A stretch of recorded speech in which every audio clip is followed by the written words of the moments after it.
Hey there, Shawna Karrasch here with another Ask Shawna answer. This and again, it's been a while, so it's nice to be back and up and at 'em. And I will be answering more questions on the Ask Shawna answers on a regular basis. So stay tuned.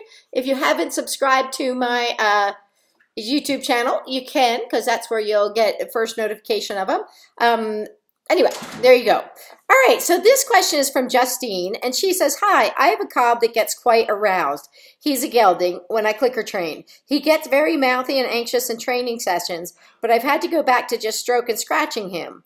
I just can't get him calm with food. I started my journey with natural horsemanship, but wanted to try positive reinforcement, but I feel he's gone backwards. He's a non-ridden at the moment, as he was found to have pain issues, which I was doing exercise to strengthen him.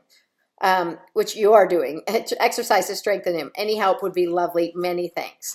Okay, so the basic thing that one of the things I say all the time is attitude is more important than training stuff. Training stuff, frankly, is very easy when you have the attitude right, but getting that attitude right is the tricky part.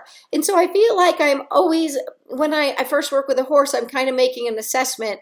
Does this horse kind of shut down and need to kind of open up and brighten up and have a little more motivation or commitment? And sometimes the other horse, I'm trying to say, I think you need a little more relaxation, a little settling, a little patience, a little trust that it's coming. So I'm kind of trying to find and get them to an even place. I want to feel like they feel emotionally balanced to me. So that's a really, really important piece. So and really, I find that that's the part I go back to whenever I find an issue. I tend to think, ooh, it's not enough relaxation or settling or impulse control or self-regulation, or it's not enough motivation or enough. So I'm always trying to rebalance those scales and make the choices to be more reinforcing, to do the piece that I feel like is going to balance them out, to help them be in the best mental place they can be. So with your guy, it sounds like the issues around food, I don't know where they come from. It's definitely something you don't want to ignore. I find that just ignoring them, it doesn't go away. It's there every time he gets fed.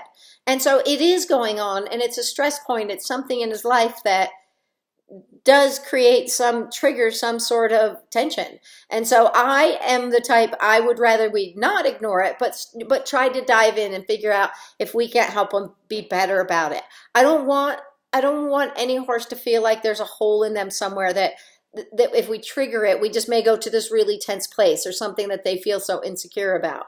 So, it's hard to say. Was it something in his past? Did he not have enough food somewhere? Or was he kept away from the food, by other horses being really resource guarding? Has it just come to represent the best part of his day? We don't really know all those questions. But what I do know from what you're telling me is we don't have enough relaxation and patience and waiting and probably satiation. So there's a couple things we can do. One of the things, and you may have tried some of these things, so I'm just going to go through them because you just never know. One, try using a lesser value food. So if you're using apples and carrots, or you're using treats, that are, horse treats, utilizing sometimes some hay pellets or a mix of kind of grain and pellets, or something that is a lot less exciting, can do a lot for helping to settle their kind of excitement around the food. Another thing you can also do, and I always advise this because I think this is really important, before you do a session, be sure that your horse isn't hungry. It seems like that may seem kind of counterintuitive, but actually you want them to feel satiated, where this is a choice they're making. This isn't like you better figure it out or else you're going to lose your food. So a lot of times giving them food before the session and being sure that they've had the same food that you're going to offer before the session can help tone things down a bit. Another thing you can do is also have food available, the same food available during the session, so that we don't become like we're holding this precious commodity and we're not letting them get it, and they're like, I don't know how to get it. I don't know how to get it. But sometimes we do all those things and we still have a bit of over arousal. I feel like sometimes when we start with the horses and particularly horses, like, sometimes the natural horsemanship training for horses hasn't been the rosiest of times or their funnest times. Sometimes it just depends on the horse a little bit. But I find that sometimes we start doing the positive reinforcement, they're like, oh my gosh, this is the best thing ever. And it's like a little kid going to Disneyland. You don't tell the little kid they're going to Disneyland until you're at the door, because they'll just spend, 2 days just kind of being manic and so excited that there's tension in there. So I think that can also be a little piece of it. So that is another thing to consider. But the bottom line is we want more relaxation, we want more settling, and we want more quieting. One of the things I find in the very earliest parts when I'm doing the bridge conditioning, I really like to utilize satiation as a tool for relaxation. So let me explain that a little bit. And you can also learn more about this on my podcast. I have a podcast, Equine Clicker 101, and I think it's the very first session we start about bridge conditioning and what does that look like. So I kind of walk through it. There's a lesson, classroom lesson, and then a real lesson. But one of the things I do is when I'm first working on this, one of the things I think is the most important thing in the world is standing quietly. Think standing quietly and relaxed. So not quiet like this. I want really where they can stand quiet. They're like, I can just stand here. I'm okay. Where I'll just be here for a bit.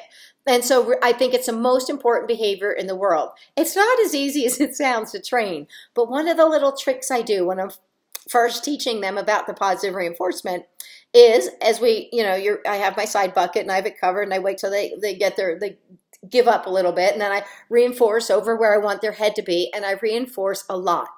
And so I want it to feel plentiful. I don't want it to feel like it's just a little bit. I give them big old handfuls.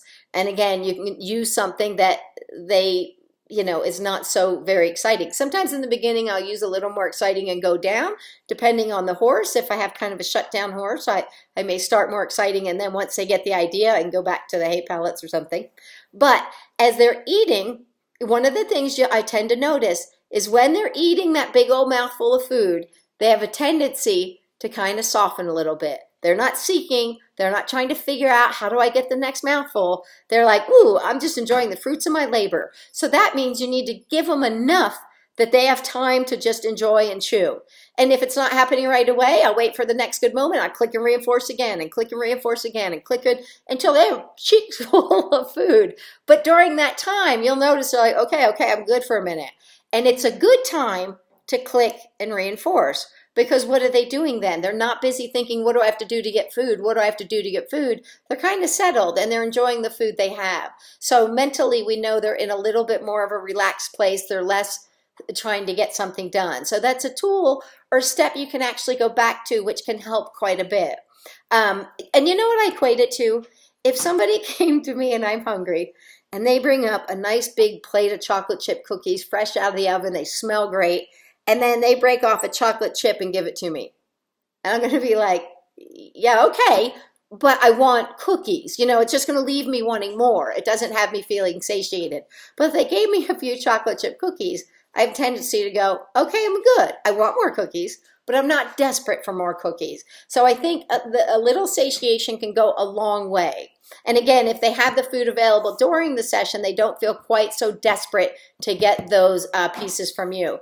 Now, I want people to practice this, and we do in the beginning. A lot of times people, when they come and they get it figured out and they work on the relaxation, and then we quickly go into doing stuff. So now, when do all the clicks and feeds happen? Pretty much all the bridges happen when they're doing stuff. And we can turn the training into activity.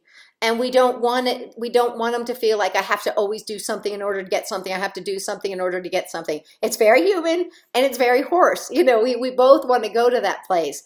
But reminding yourself to start your sessions with nice calm, keep your head to yourself, reinforce, make sure things are calm, reinforce, go off and start doing stuff.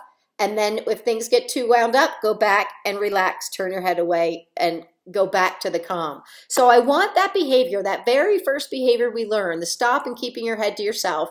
And at first I tend to start with the head away. And then as they get the idea, it's more kind of head to yourself, maybe slightly away.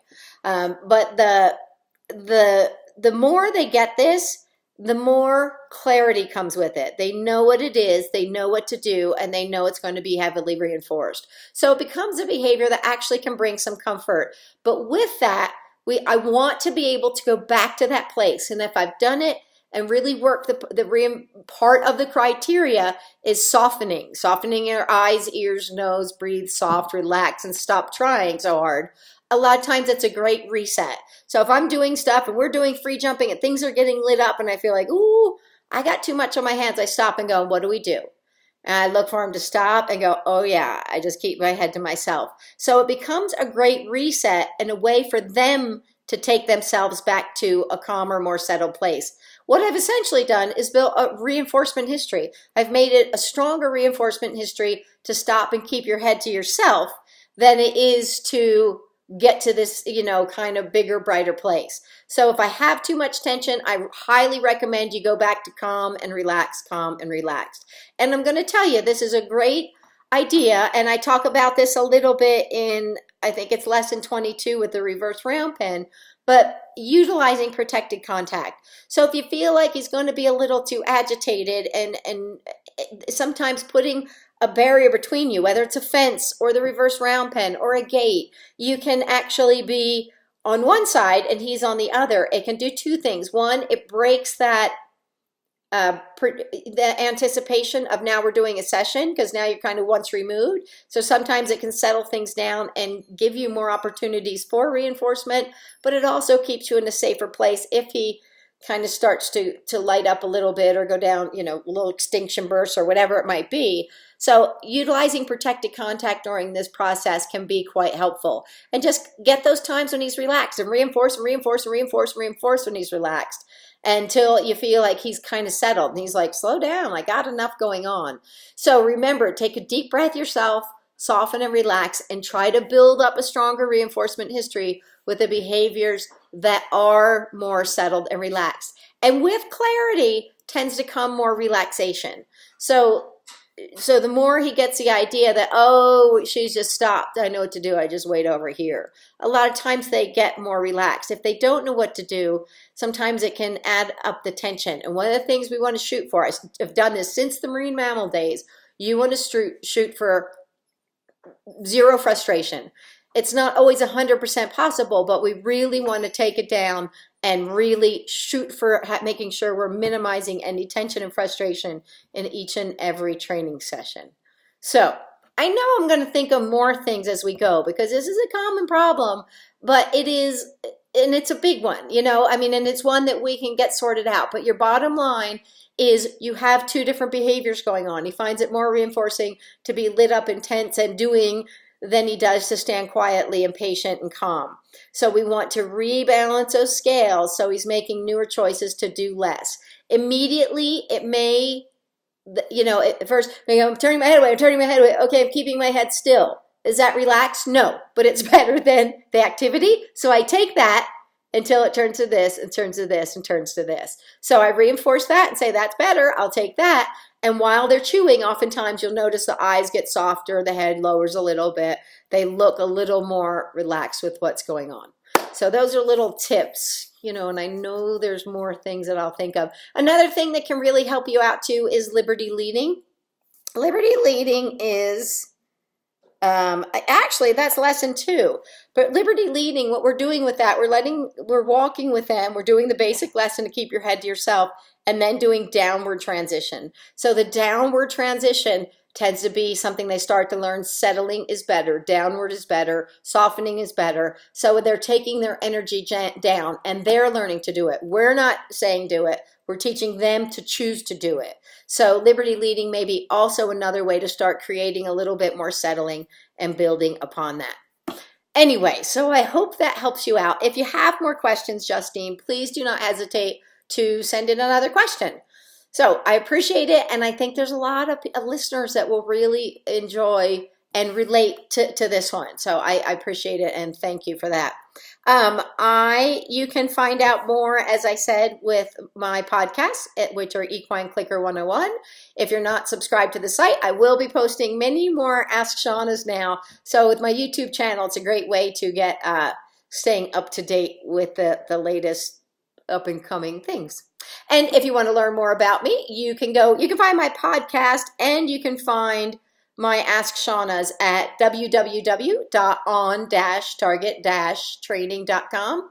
And if you want to learn more about what I'm up to out here in my home at Terra Nova Training Center, or what our schedule is, what we're up to, you can go to terranovatrainingcenter.com and sign up for a newsletter, and we'll keep you apprised of schedules and workshops and appearances and things like that. Anyway, so I hope this helped you out, you and any other people. If people have questions, please send them to Ask Shawna at my website, as I mentioned earlier. And until next time, enjoy getting your horse on target. Bye-bye.